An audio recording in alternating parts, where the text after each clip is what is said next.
Hey, shalom, family. Most High Christ bless. My name is Officer Abner from IUIC Boston. Today's class is called Pride is a Hell of a Drug. Pride is a hell of a drug. So there's three definitions I want to start the class off with. Drug, pride, and addiction.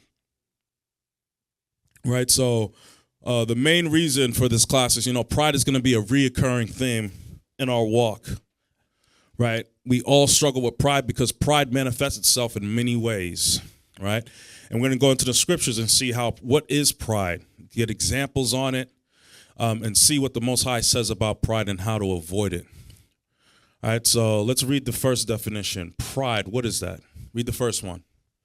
The definition of pride: a feeling of deep pleasure or satisfaction derived from one's own achievements, the achievements of those with whom one is closely associated, or from qualities or possessions that are widely admired. Right, so a feeling or deep pleasure or satisfaction derived from one's own achievements. Right, so there's something that you will associate pride with that you get deep pleasure or satisfaction from. So we're going to start going into that and see what God says about that. So pride is a hell of a drug. Let's get the definition of drug. What is a drug? Because pride is the drug that we're going to be looking at. Right, read the first one. Definition of drug: a medicine or other substance. A medicine or other substance which has a psychological effect when ingested. Physiological effect when ingested or otherwise introduced into the body. Right, so pride is not going to be ingested. I mean, spiritually it's ingested, right? But it is introduced to the body, right? And we're going to get a scripture that deals with that. A medicine or other substance which has a physiological effect. Pride has a physiological effect. It affects you, right? It's going to manifest in your actions. It's going to manifest in your behaviors. And you have to have your eyes open to see it when it manifests so you can deal with it, right? Because a lot of people get blinded by their pride. So let's now get addiction, right? Pride is a hell of a drug. Pride is what we're addressing. The drug is the pride. And now we're going to deal with addiction because a lot of people are addicted to the spirit of pride. So let's get, what does that definition say?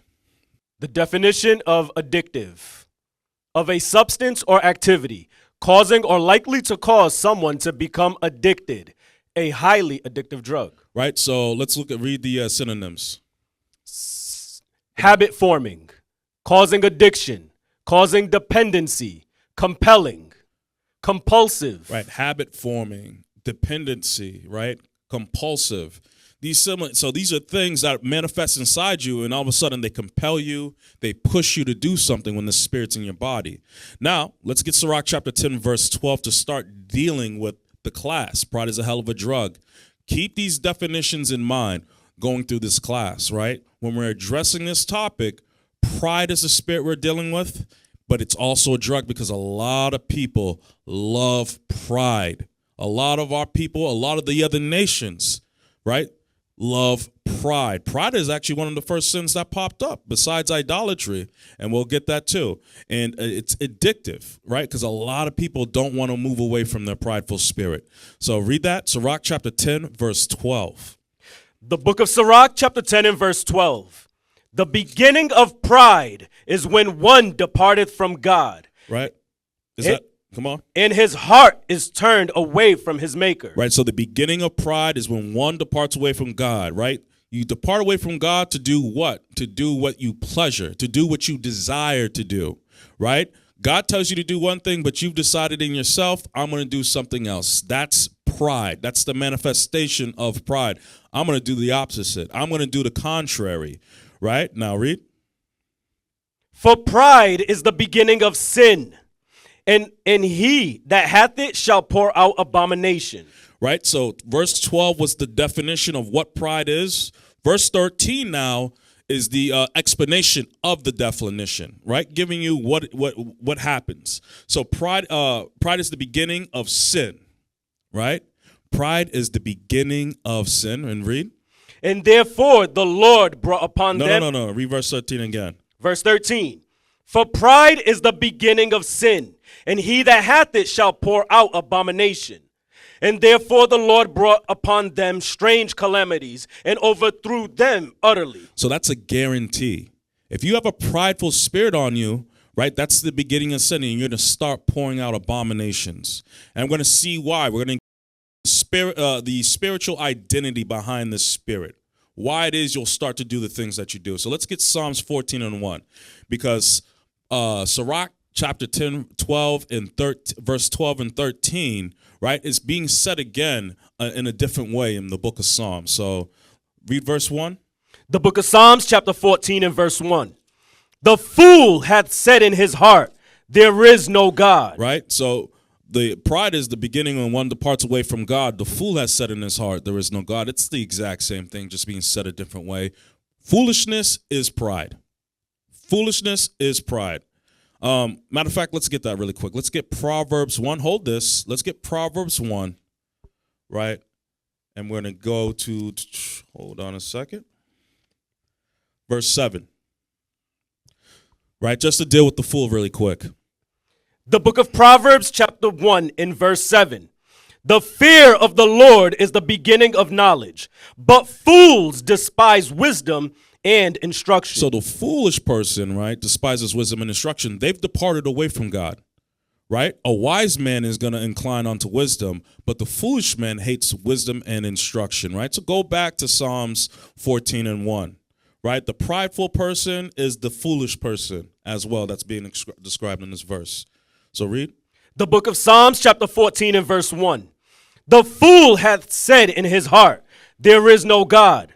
They are corrupt. They have done abominable works. There is none that doeth good. Right, read. The Lord looked down from heaven upon the children of men to see if there were any that did understand and seek God. They are all gone aside. They are all together become filthy. There is none that doeth good. No, not one. So verse 3 is the departure, right? God looked at all the Israelites and saw that we had departed away from his law, statutes, and commandments, what he told us to keep. And he said that none of us was doing good. Why do you think Christ had to come back in the first place? Right? Why did he have to die for our sin? Because the whole nation was going off, right? From the northern kingdom to the southern kingdom. So let's get 1 Samuel chapter 15, verse 1. We're going to get start going into some historical examples of our forefathers having this prideful spirit on them. And what does God do? So we're going to start with King Saul, right? So start with verse 1, and we're going to read to verse 3. We're just going to get the basic understanding of what this chapter is talking about. King Saul has been commanded to go out and war with Amalek, the so-called Jewish man in Israel today, right? And kill them, kill everything, destroy everyone, right? So read that. The book of 1 Samuel chapter 15 and verse 1. Samuel also said unto Saul, the Lord sent me to anoint thee to be king over his people, over Israel. Now therefore hearken thou unto the voice of the words of the Lord. Thus saith the Lord of hosts, I remember that which Amalek did to Israel, how he laid wait for him in the way when he came up from Egypt. Now go and smite Amalek and utterly destroy all that they have, and spare them not, but slay both man and woman, infant and suckling, ox and sheep, camel and ass. So this is God speaking through Samuel, a prophet sent to King Saul to give him commandments, to give him instructions on what the Most High God wants him to do with the nation of Amalek, or the nation of Amalek, right? So, Christians out there will be like, oh, this is just a man speaking, because they don't believe the Bible. But this is the Most High talking through his servant. And let's prove that. Get Malachi chapter 2, verse 7. What is Samuel, right? Samuel's going to the king of Israel at this time, right, speaking the word of the Lord. And what does the Most High say about that through Malachi? The book of Malachi, chapter 2 and verse 7. For the priest's lips should keep knowledge, and they should seek the law at his mouth. For he is the messenger of the Lord of hosts. Right, the priest, a prophet, a seer, they are all the messengers of the Lord of hosts. Here it is, we're looking at a message, we're reading a message that was delivered to King Saul through Samuel, to King Saul by the Most High. So now let's jump to verse 13. 1 Samuel 15:13. The book of 1 Samuel, chapter 15 and verse 13. And Samuel came to Saul, and Saul said unto him, Blessed be thou of the Lord. I have performed the commandment of the Lord. Right, so he believes that he's performed the commandment of the Lord. So now let's see what the response is. Read. And Samuel said, What meaneth then this bleating of the sheep in mine ears, and the lowing of the oxen which I hear? Because God said, destroy everything, kill everyone, right? Men, women, children, cattle, sheep, ox, ass, right? Read. And Saul said, They have brought them from the Amalekites. For the people spared the best of the sheep and of the oxen to sacrifice unto the Lord thy God. And the rest we have utterly destroyed. Right? So stop. Is that what God told him to do? So right there we see that he went off on his own understanding. Right? He didn't do what God said to do. God said destroy everything. But Saul got it in his mind while this was all happening. Save the best so he can sacrifice it to the Lord. So automatically he told himself, let's get Proverbs 14 and 12. Right? There was a commandment that came directly from the Most High through Samuel to King Saul, and he disobeyed it. What does God say about that mindset? Read. The book of Proverbs, chapter 14 and verse 12. There is a way that seemeth right unto a man. Right? The way that Saul is explaining this, he thinks it's right. He thinks it's all right. Right? I killed everybody, but I saved the best of the herds to sacrifice to the Lord. It sounds good, but that's not what God said to do. So there's a way that seemeth right to a man, read. But the end thereof are the ways of death. Why? Because you go into sin. You start breaking God's laws. Right? And there's a payment that has to be that's required for breaking God's laws, each and every one of them. Right? So let's go back to 1 Samuel 15. Where were we at? We left off verse at 16. We finished, we finished 15, verse 16. 1 Samuel chapter 15 and verse 16. Then Samuel said unto Saul, Stay, and I will tell thee what the Lord hath said to me this night. And he said unto him, right? Say so on. Now prepare yourself for what the Most High has to deliver to you through me. Read. And Samuel said, When thou wast little in thine own sight, wast thou not made the head of the tribes of Israel? And the Lord anointed thee king over Israel? Right. And the Lord sent thee on a journey and said, Go and utterly destroy the sinners and the Amalekites, and fight against them until they be consumed. Right. So kill Israelites that are in the midst of sin with the Amalekites. Right. Because it wasn't just Israelites, Amalek that was there. There was Israelites among them. Right. Read. Wherefore then didst thou not obey the voice of the Lord? Right. You didn't obey what God told you to do. Right. Read. But didst fly upon the spoil, and didst evil in the sight of the Lord. You immediately went to claim the spoils, right? The spoils of war, all those assets that you saw, the herds, the best of the sheep, the best of the oxes. You went to claim those for yourself, right? Read. And Saul said unto Samuel, Yea, I have obeyed the voice of the Lord, and have gone the way which the Lord sent me, and have brought Agag, the king of Amalek, and have utterly destroyed the Amalekites. But if you obey what God had said, Agag would be dead too, right? Read. But the people took of the spoil, sheep and oxen, the chief of the things which should have been utterly destroyed, to sacrifice unto the Lord thy God in Gilgal. So now he's trying to blame shift right here, right? You're the king of Israel. Whatever order you give the men that are in your army to do, that is their job to execute it. If they don't, then you put them to death. But in this case, he's saying, the men took them, right, to sacrifice it unto the Lord thy God. I didn't really have any power in doing that, right? That wasn't me. Blame shifting, right? Read. And Samuel said, Hath the Lord as great delight in burnt offerings and sacrifices as in obeying the voice of the Lord? Behold, to obey is better than sacrifice, and to hearken than the fat of rams. Right, because Saul is going off. Saul is departing from God. This is the spirit of pride manifesting itself through Saul right now, right? Read. For rebellion is as the sin of witchcraft, and stubbornness stubbornness is as iniquity and idolatry. And this is the abomination that he's starting to pour out. Rebelliousness. right? Being rebellious against God means what? Breaking his laws, not doing what God tells you to do, commands you to do, right? And then it says stubbornness, right? God keeps on telling you something, but you don't change. You keep on doing the same thing over and over, making the same mistakes over and over. And we have to read these scriptures and learn from this, right? We can't move like King Saul did. We can't have this spirit upon us, that spirit of pride, right? Because that's what we're looking at here is a spirit of pride. And now he's manifesting all these other sins through that spirit, right? Read. Because thou hast rejected the word of the Lord, he hath also rejected thee from being king. Right, so he lost his position as king over Israel. Read. And Saul said unto Samuel, I have sinned, for I have transgressed the commandment of the Lord and thy words. Now he admits to his folly. Now he admits to his transgression.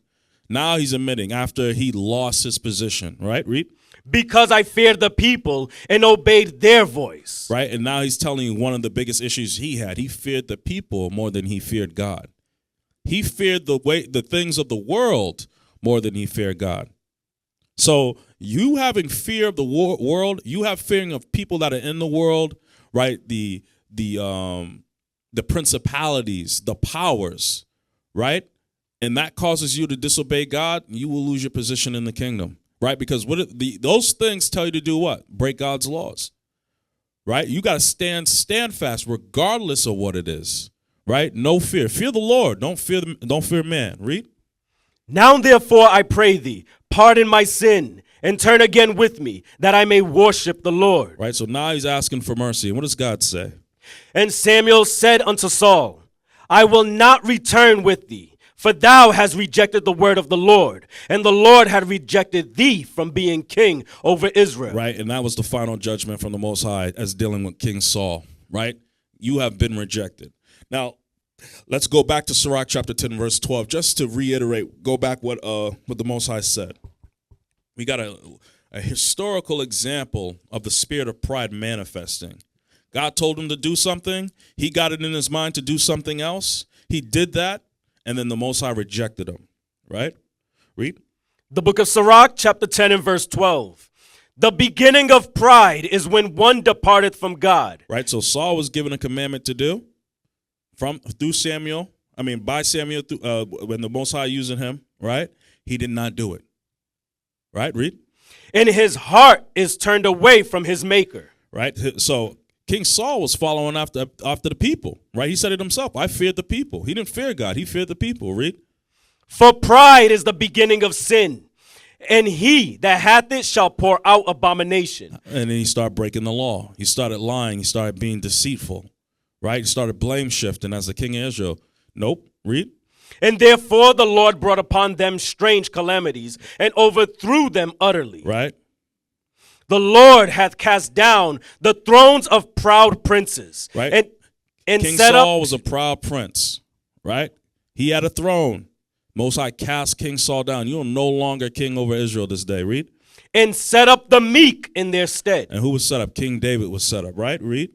The Lord hath plucked up the roots of the proud nations. All the nations that went against the Most High and his children, he destroyed those nations. Right? I don't know where these Christians are getting God loves everybody. When you read the Old Testament, he's killing everybody. Right? Even in the New Testament says that he's going to be killing everybody. So where's the error? Where's the contradiction? How are you getting one message and God is saying another message? Right? But continue. The Lord hath plucked up the roots of the proud nations and planted the lowly in their place. Right? Read. The Lord overthrew countries of the heathen. Right? He overthrew the heathens. Read. And destroyed them up to the foundations of the earth. He eradicated them. Right? There are nations that don't exist anymore that the Bible talks about. There are literally nations of people that don't exist anymore because God destroyed them to the foundation. Right? Read. He took some of them away and destroyed them, and hath made their memorial to cease from the earth. Right? You don't even know they exist anymore. Right? That's the type of God we serve. That's the type of God that hates pride. He hates pride that much. Right? So let's read verse 18. Pride was not made for men, nor furious anger for them that are born of a woman. Pride was not made for men. So we're going to add, we want to know why that is. Why was pride not made for men? All right, because pride separates you from God. Right, so let's get that. First, let's get Proverbs 11. No, my bad.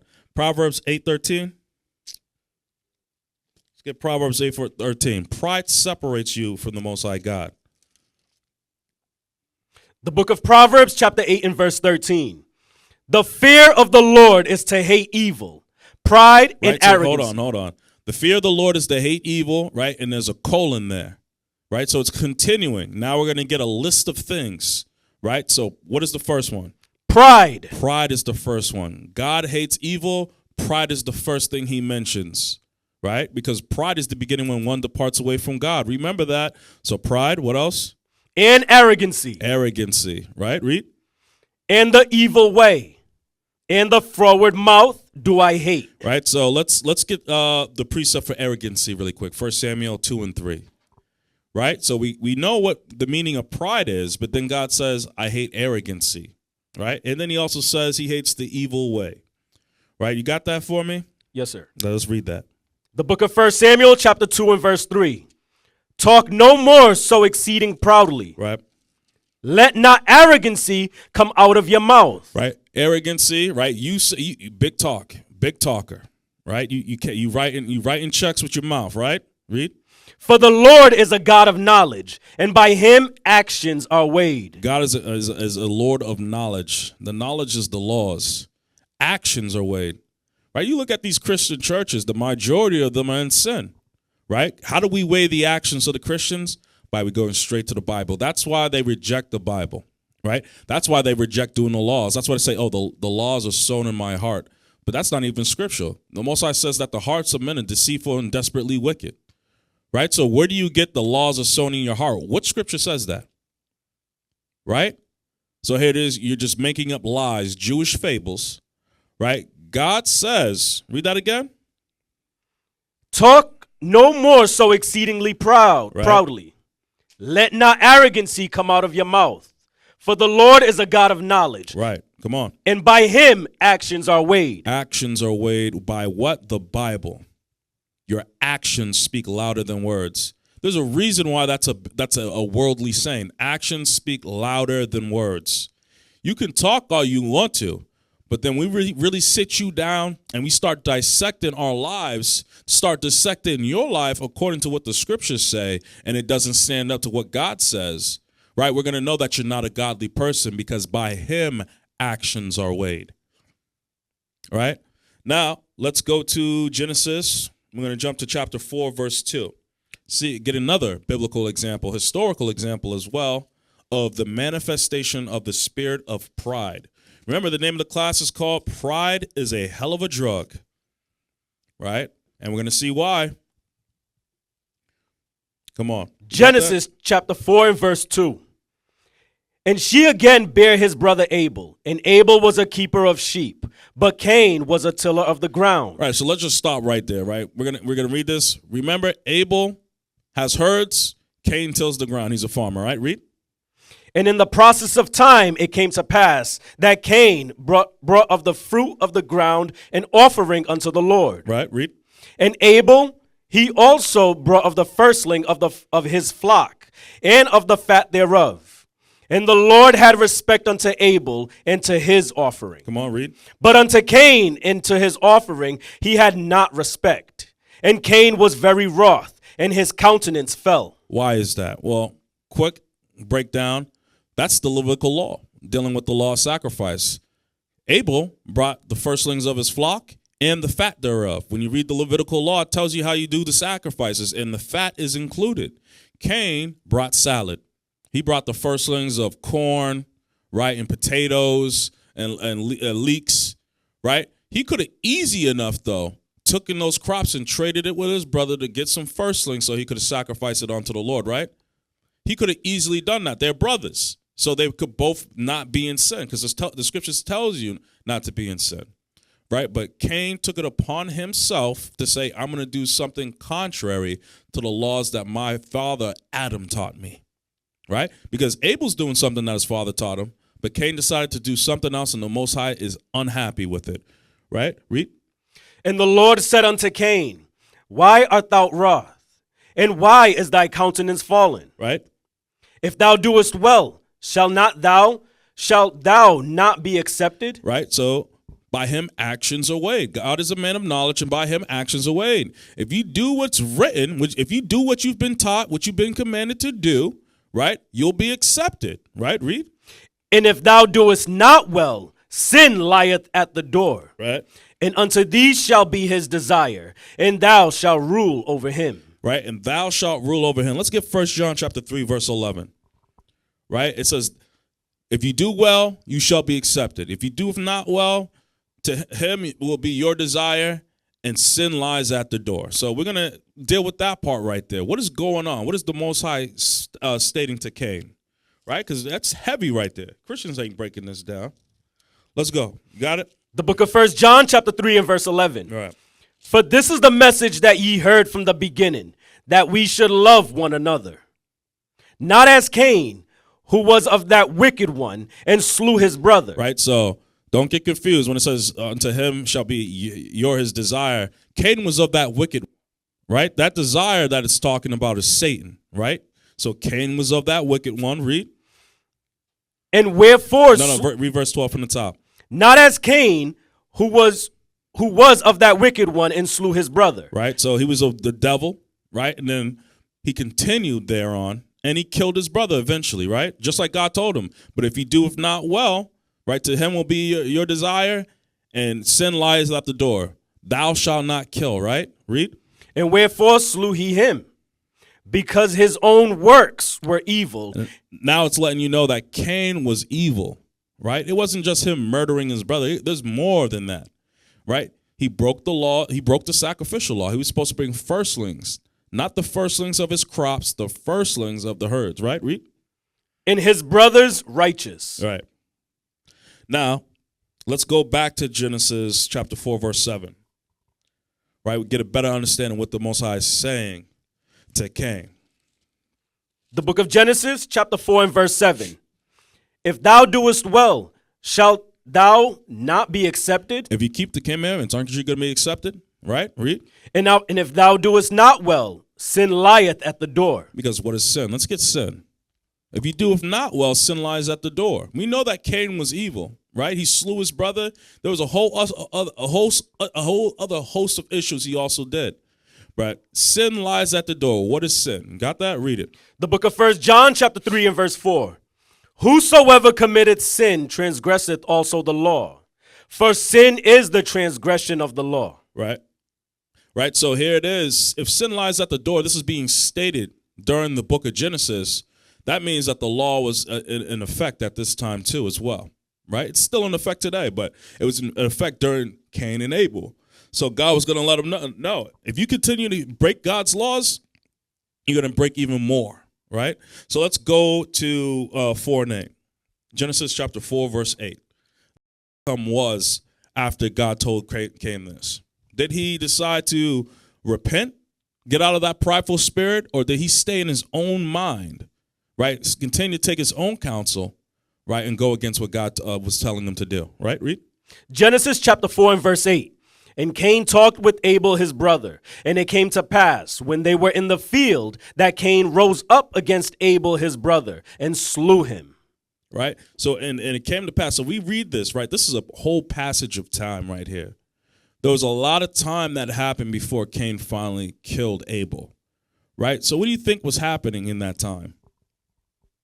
Right? Hatred, malice, envy, right? Towards who? His brother, right? That's what was going on. Matter of fact, let's get Leviticus 19:17, right? Let's see what God says, right? All these spirits that God doesn't want us to have, he tells us it in this law right here. Read 17 and 18. Come on. The book of Leviticus chapter 19 and verse 17. Thou shalt not hate thy brother in thine heart. But Cain hated his brother, right? Read.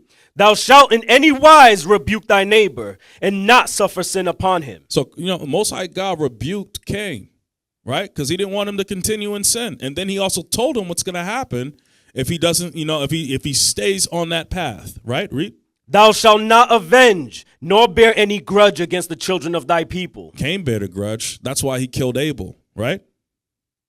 But thou shalt love thy neighbor as thyself. I am the Lord. Not only did he not love his neighbor as thyself, by you killing your brother, it shows the Most High, not only do you hate your brother, you hate yourself, right? Because in order to kill your brother, you got to hate yourself, right? In order to kill your own people, you got to hate your people, right? Why do you think you see all these gang members, right? They are quick to kill other blacks and Hispanics. Put a white man in their neighborhood, nothing happens.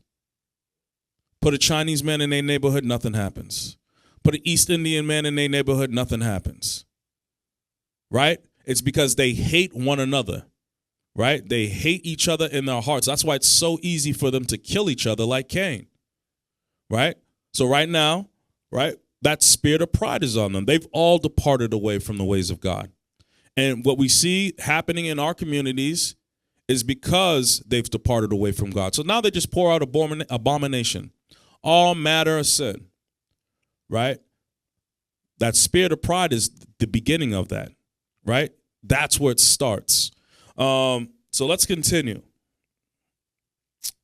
Let's go back to Genesis 4 and 8. Actually, yeah, and then we're going to jump to the law, Exodus 20:13. Genesis chapter 4 and verse 8. And Cain talked with Abel his brother. And it came to pass, when they were in the field, that Cain rose up against Abel his brother and slew him. Right, so Exodus 20:13. What law did he break? Because he knows the law. God told him sin lies at the door. He knows the law.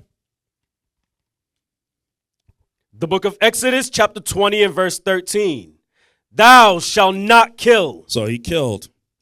Sin lies at the door. Sin is the transgression of God's laws, right? Go back to Genesis chapter 4, verse 9. Let's read that. What happens next? Genesis chapter 4 and verse 9. And the Lord said unto Cain, Where is Abel thy brother? And he said, I know not. Am I my brother's keeper? Right. So really think about it. He killed his brother. And then time passes, and then the Most High God comes around, doesn't see Abel. Right. What do you think Cain did after he killed Abel? He buried him in the ground. And then God comes on the scene, asks him, hey, where's he at? And he says, I'm not my brother's keeper. I don't know. Right? So let's see what law that is. Let's go read Exodus chapter 20, verse 16. The book of Exodus chapter 20 and verse 16. We're starting to see Cain is pouring out abomination. Right? Read. Thou shalt not bear false witness against thy neighbor. Right? Bearing false witness. Right? Who is his neighbor? His brother, Abel. Right? I don't know where he's at. I'm not my brother's keeper. Right? So we get that example. So let's go back to Sirach chapter 10. We're going to read 14 down to 18. Just to reiterate. Right? Pride is a hell of a drug. A lot of people get drunk on that spirit of pride. They start pouring out abominations. They get lost in it. They become consumed with it. It starts compelling you to do all this evil because that's the spirit that you're rocking with. Right? If you have that spirit, you got to acknowledge it and you got to purge it out. You got to fast and pray to get that damn spirit out. All right, read. The book of Sirach chapter 10 and verse 14. The Lord hath cast down the thrones of proud princes. Right. And set up the meek in their stead. The Lord hath plucked up the roots of the proud nations and planted the lowly in their place. The Lord overthrew countries of the heathen and destroyed them in the foundations of the earth. He took some of them away and destroyed them, and hath made their memorial to cease from the earth. Right, so if you read your biblical history, you'll know this. As you read through the scriptures, you see how many nations God has destroyed, how many times the Israelites have gone into captivity for breaking God's laws. Everything centers around keeping the commandments. And anytime you don't keep the commandments, now you departed away from God, right? Now you're in that spirit of pride, right? When you depart from God, you are automatically in a spirit of pride. Read.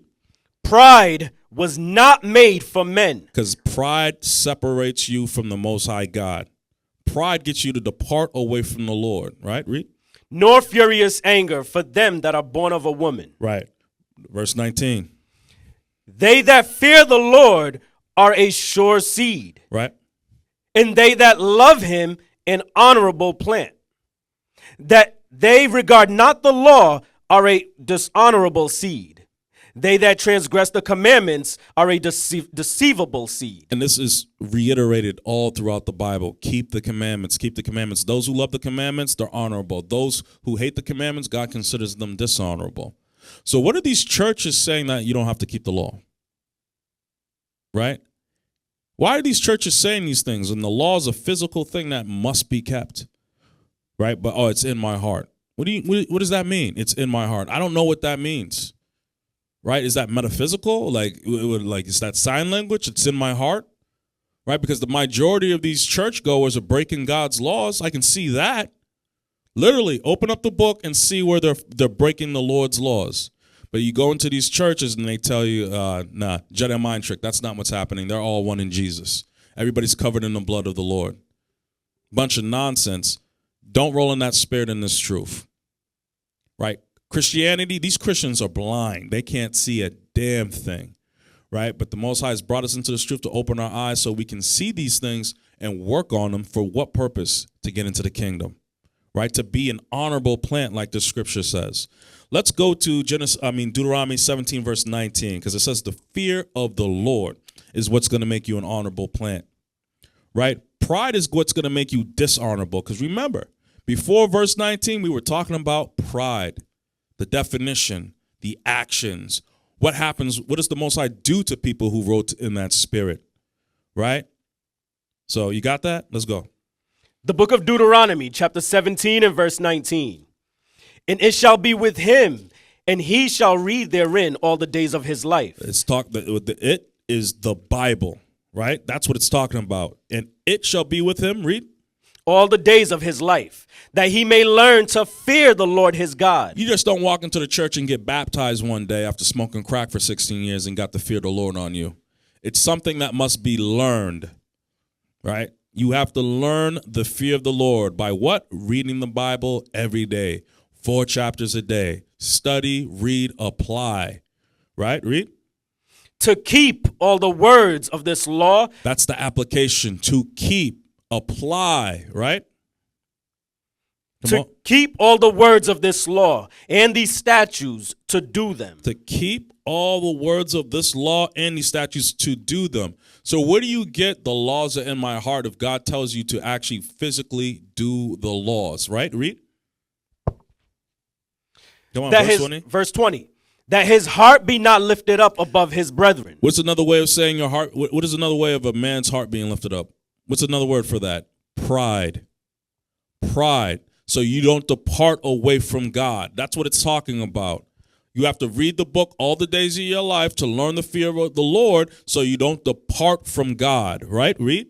That his heart be not lifted up above his brethren. Right. And that he turn just not... like Cain. Wasn't Cain's heart lifted above his brethren? That's why he killed him, right? Read. And that he turn not aside from the commandment. Just like Cain.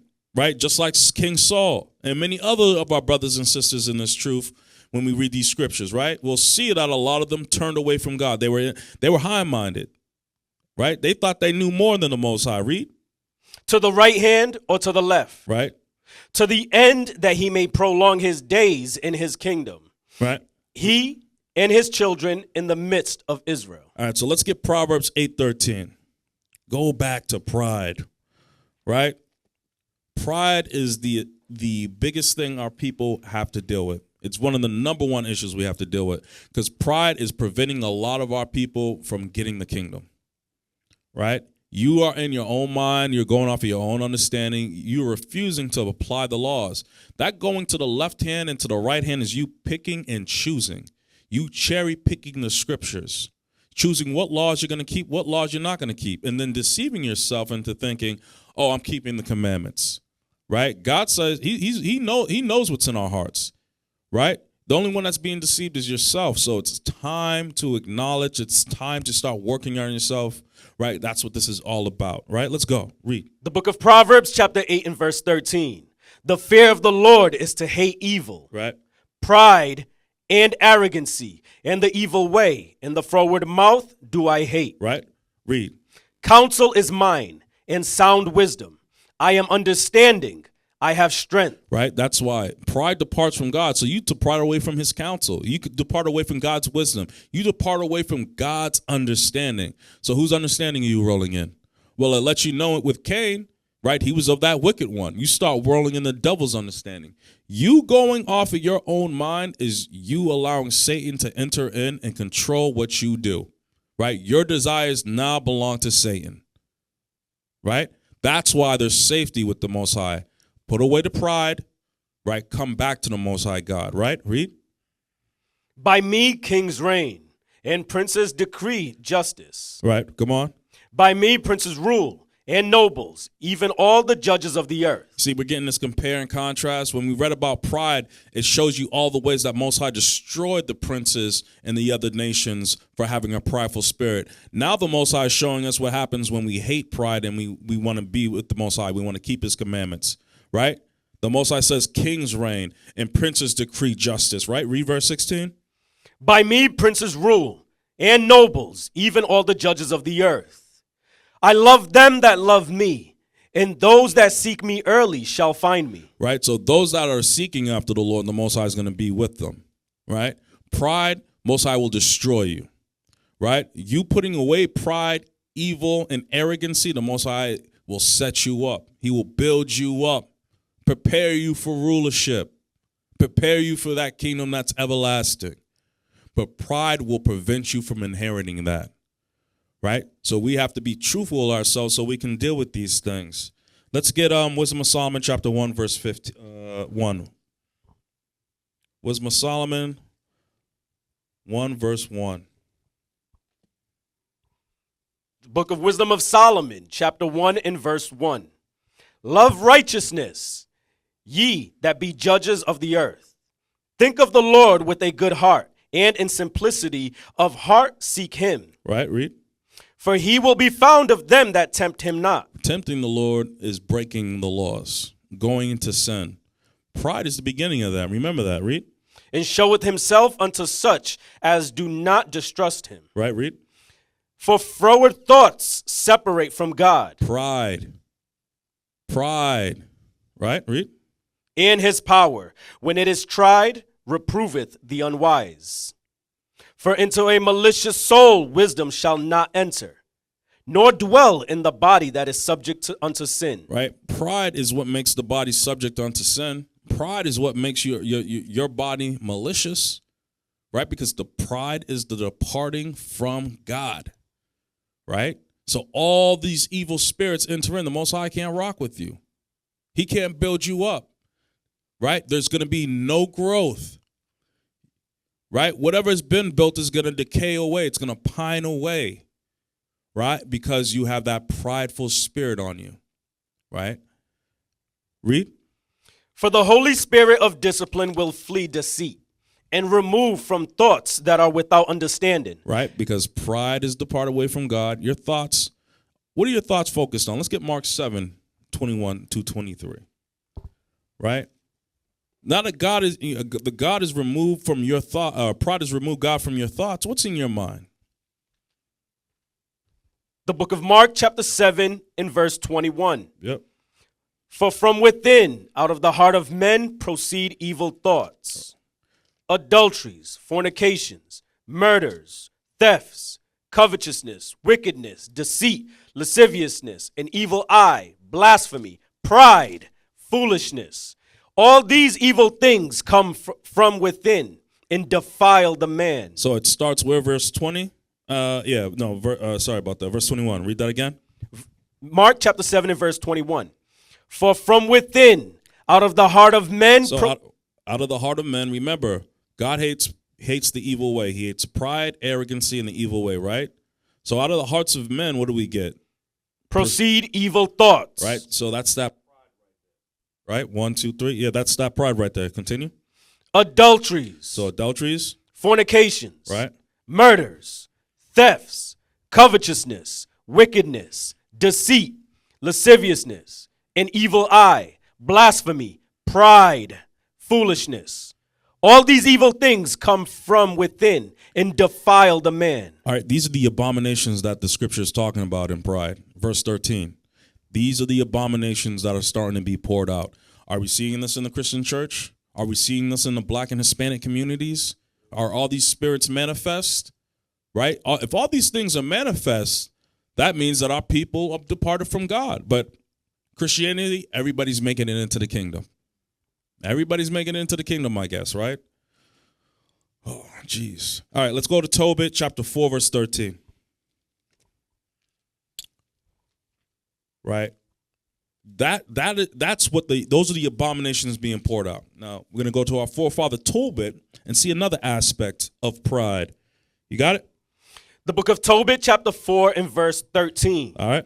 Now therefore, my son, love thy brethren, and despise not in thy heart thy brethren, Right. the sons and daughters of thy people, and not taking a wife of them. Right. So read that again, right? Because that's separated from the next part of the precept by a colon. Right. So it's a continuation of the first part. So read. Now therefore, my son, love thy brethren, and despise not in thy heart thy brethren, the sons and daughters of thy people, and not taking a wife of them. For in pride is destruction and much trouble, and in lewdness is decay and great want. For lewdness is the mother of famine. So interracial relationships is a spirit of pride. Right. That's one of the abominations pride pours out. You hate your people if you marry the other nations. If you marry outside the 12 tribes of Israel, you hate your people. This is what Tobit, our forefathers, say. Right now, therefore, my son, love thy brethren and despise not in thine heart thy brethren, the sons and daughters of thy people, and not taking a wife of them. You not marrying your own people is you saying that you hate your own people. Right? Let's look at these coons. You just look at some of these Hollywood actors. Pull that up. You guys find that back there in IT. How many black and Hispanic actors and rappers are married to white women and white men in Hollywood? All these black politicians, AOC, married to a white man, right? The majority of our people hate that are in positions of power or positions of authority or have a lot of money, fame, and success. They're married to the other nations, and they hate their people. They don't do nothing for their people, right? Let's put that up on the screen so we can take a look at that, right? We're just going to go down, right? Every single one of these, read this law again as we look down at this list. Beyonce, that's Jay-Z and Beyonce. She's trying to look like a white woman, but that's our people. But read that scripture again. Tobit chapter 4 and verse 13. Now therefore, my son, love thy brethren, and despise not in thy heart thy brethren, Right. the sons and daughters of thy people, and not taking a wife of them. For in pride is destruction and much trouble, and in lewdness is decay and great want. So you marrying the other nations, you hate your people. Let's go up real quick. Let's look at this list. Let's go up. We're just going to, look at this list. Every single one of these. That's Carlton Banks from Fresh Prince, right? Go down. Right? Who's this? I don't know most of these entertainers. I don't watch them. Michael Jordan married to a white woman. Right? Eddie Murphy married to a white woman. One of the Serena Williams sisters is married to a white man. LeBron's married to a sister. I don't know what. Right? This brother right here from Lost. Right? A lot of our people, what you're going to see is that they're married to other nations. God says that they hate their people. Right? And that, read that again, because we're going to go to a law. Tobit is talking about a law. And he's showing you that by doing interrelational relationships, you have a spirit of pride on you. You have departed out of the house of the Lord. You are now in the world, right? So many of them, right? So read Tobit again, and then we're going to jump to Deuteronomy 7. Tobit 4 and 13. Now therefore, my son, love thy brethren, and despise not in thy heart thy brethren, Right. that the sons and daughters of thy people, in not taking a wife of them. All those actors we saw, all those entertainers that we saw, they all hate their people, right? They despise their brethren, right? They despise their nation. Read.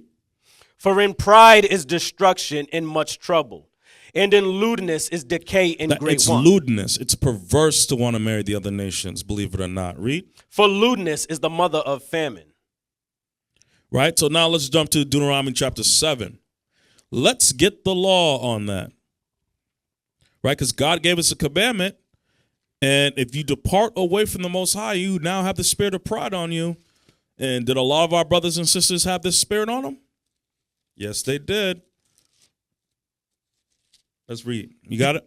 Deuteronomy chapter 7 and verse 3. 2. Verse 2.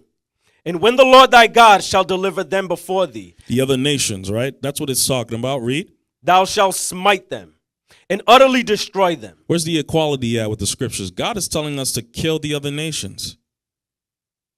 Right? Read. Thou shalt make no covenant with them. Right? God says make no covenants with them. Don't make a league, no alliances, no nothing. Right? This is what the scriptures say. Right? Read. Nor show mercy unto them. No mercy. Remember when we were reading about King Saul? Most High said, kill everyone and everything.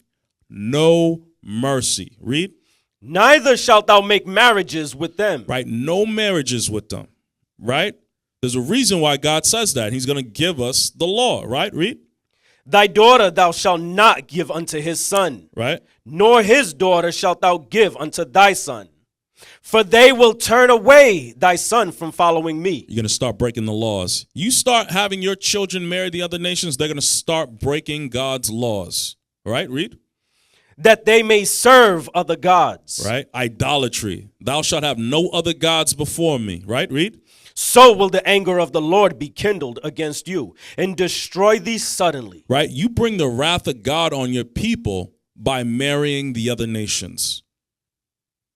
You bring the wrath of God on your people by marrying the other nations. Let that sink in.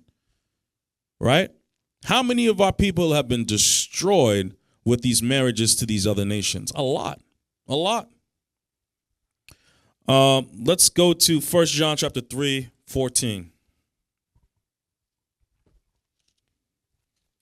The book 1 of John chapter 3, verse 13. Come on. The book of 1 John chapter 3 and verse 14. We know that we have passed from death unto life, because we love the brethren.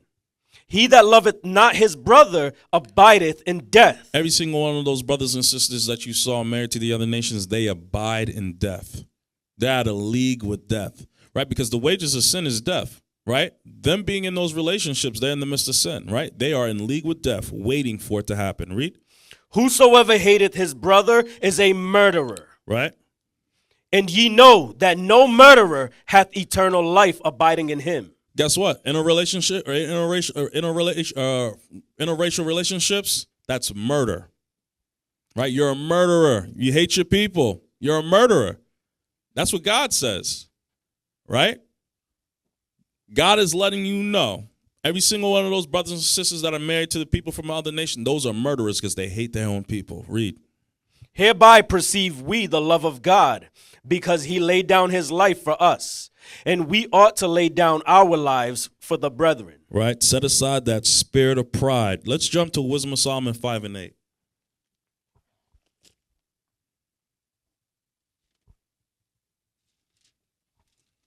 The book of Wisdom of Solomon, chapter 5 and verse 8.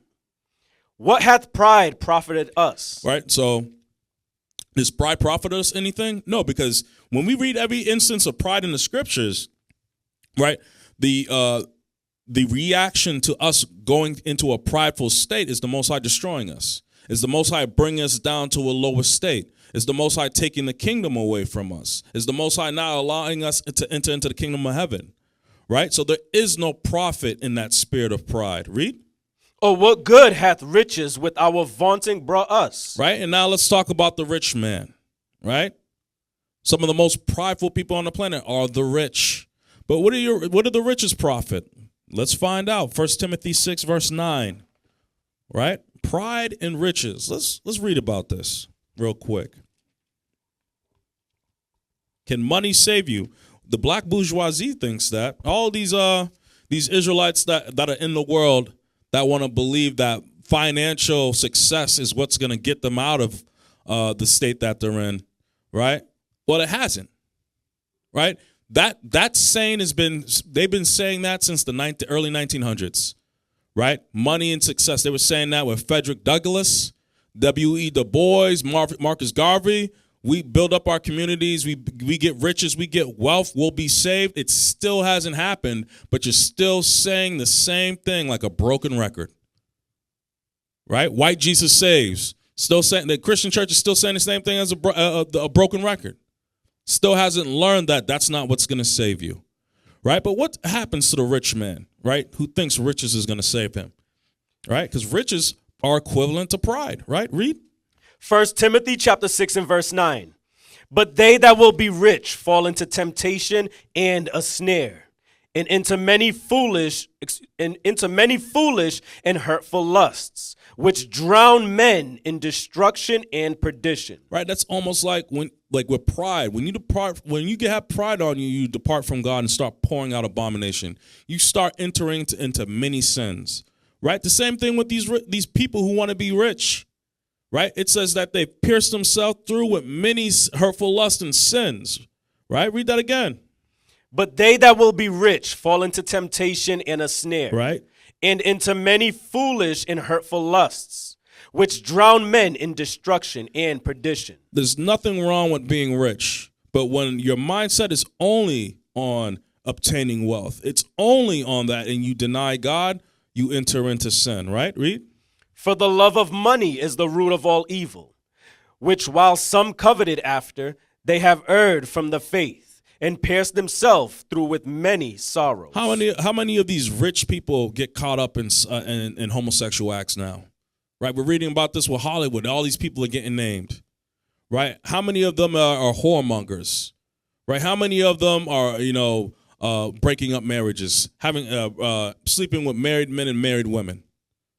Right, how many of them had to do sexual favors to get a role in a movie or to get on tour?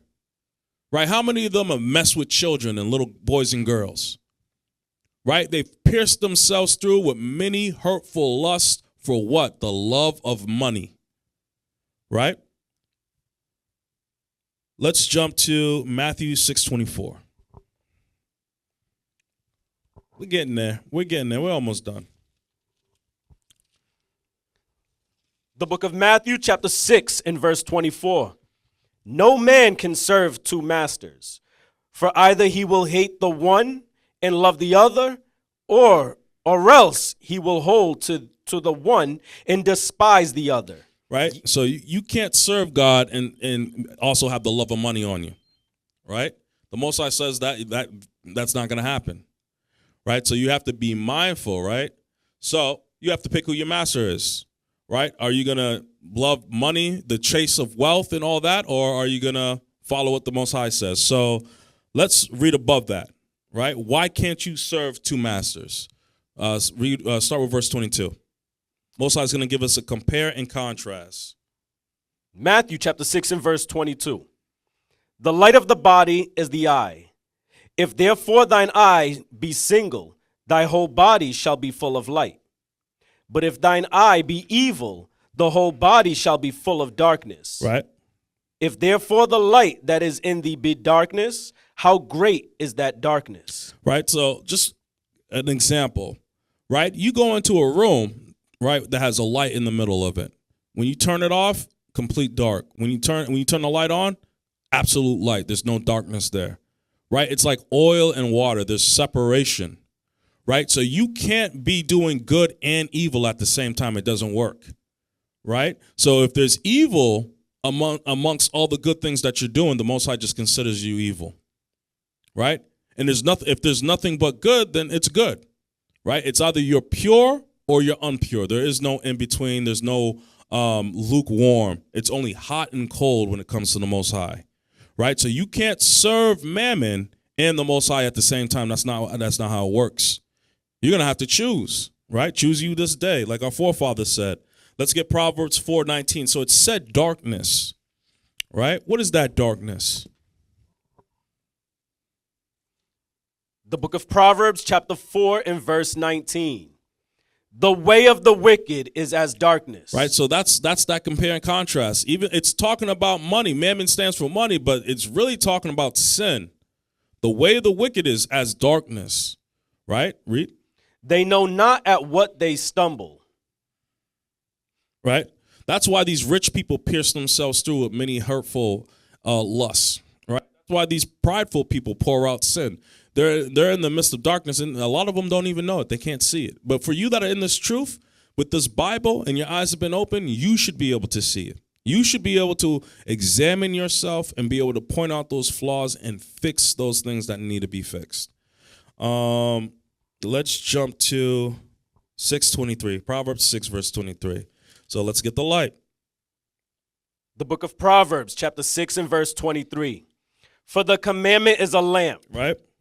and the law is light, and reproofs of instructions are the way of life. Right. So it's either the way of the wicked, which is darkness, or the law, statutes, and commandments, which is the light that Christ is referring to when he's talking about you can't serve God and mammon.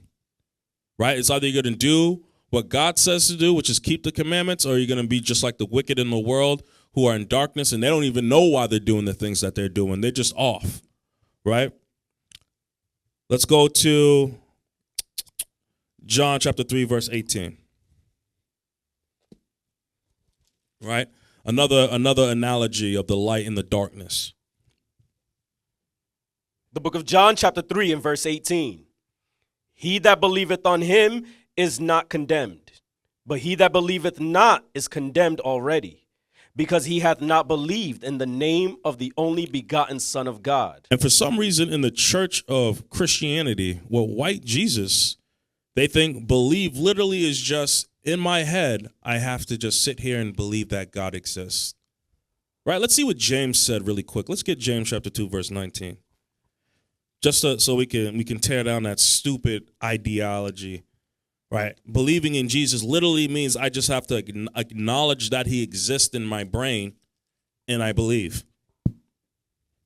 James chapter 2 and verse 19. Thou believest that there is one God. Thou doest well. So James agrees with you. You believe in one God, you do well, right? Read. Thou doest well. The devils also believe and tremble. But the devils also believe. So what separates the true believers of the Most High versus those who are devils and believe in the Most High? It's going to be the laws, the statutes, and the commandments. That's where the separation is. Right? The devils also believe. Right? But let's get the biblical definition. What does it mean to believe? Let's get that. What does it mean to believe? He that believeth on him is not condemned, right?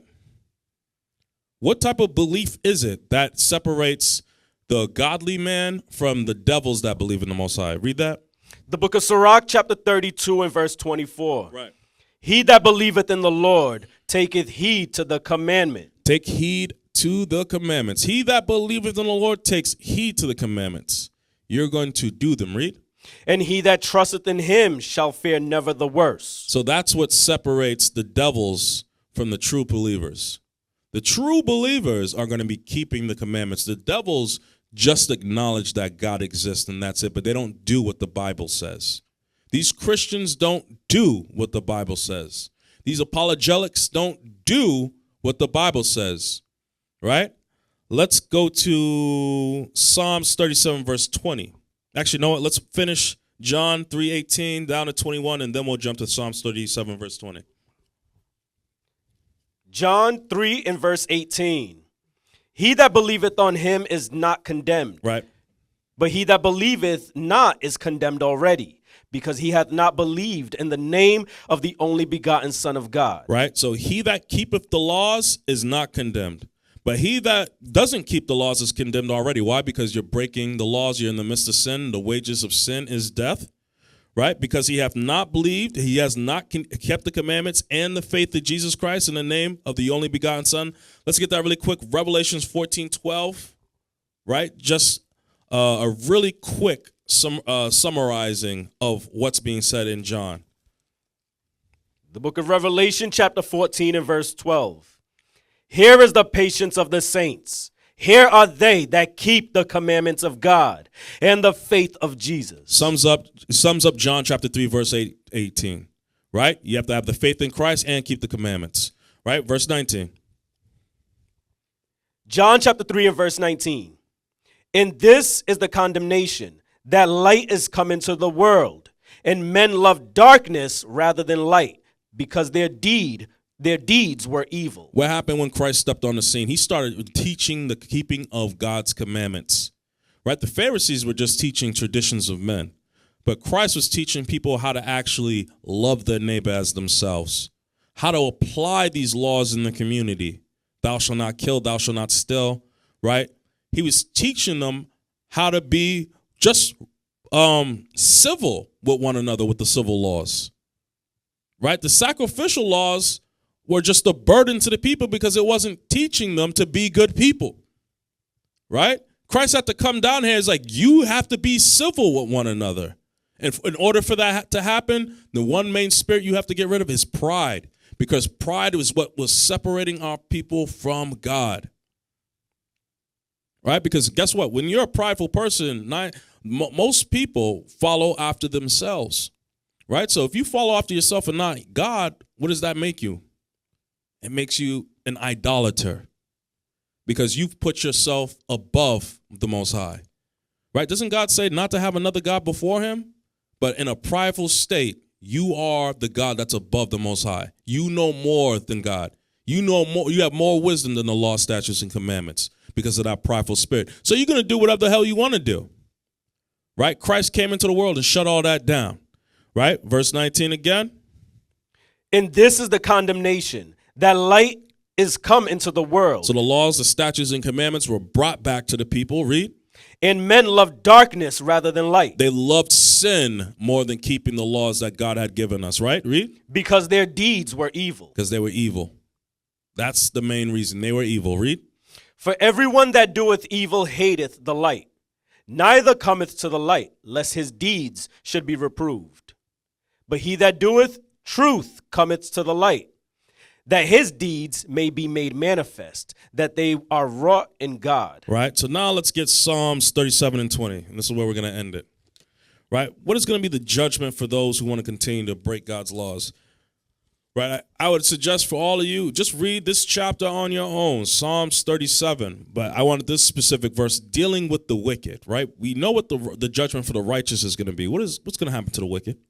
Well, the Bible. Read. Psalms chapter 37 and verse 20. But the wicked shall perish. The wicked are going to die, right? And we're not talking about spiritual enemies of God flying around in the sky that are invisible that you can't see.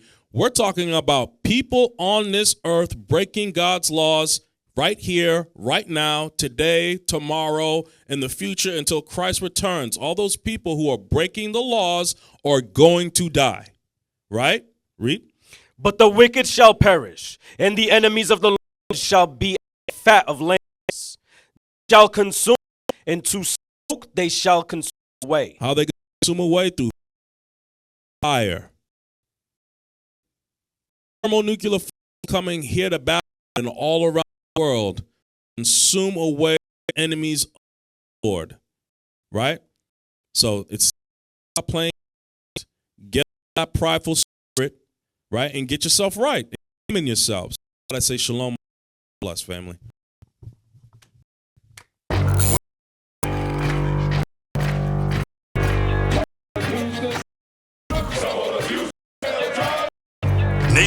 Men leading by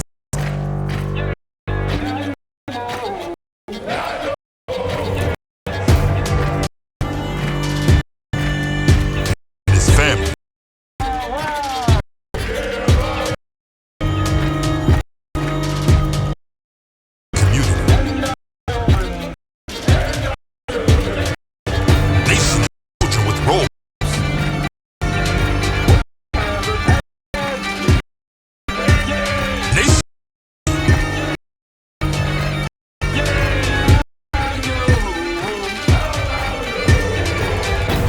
Nation is you. And finally, my brethren, be strong in the Lord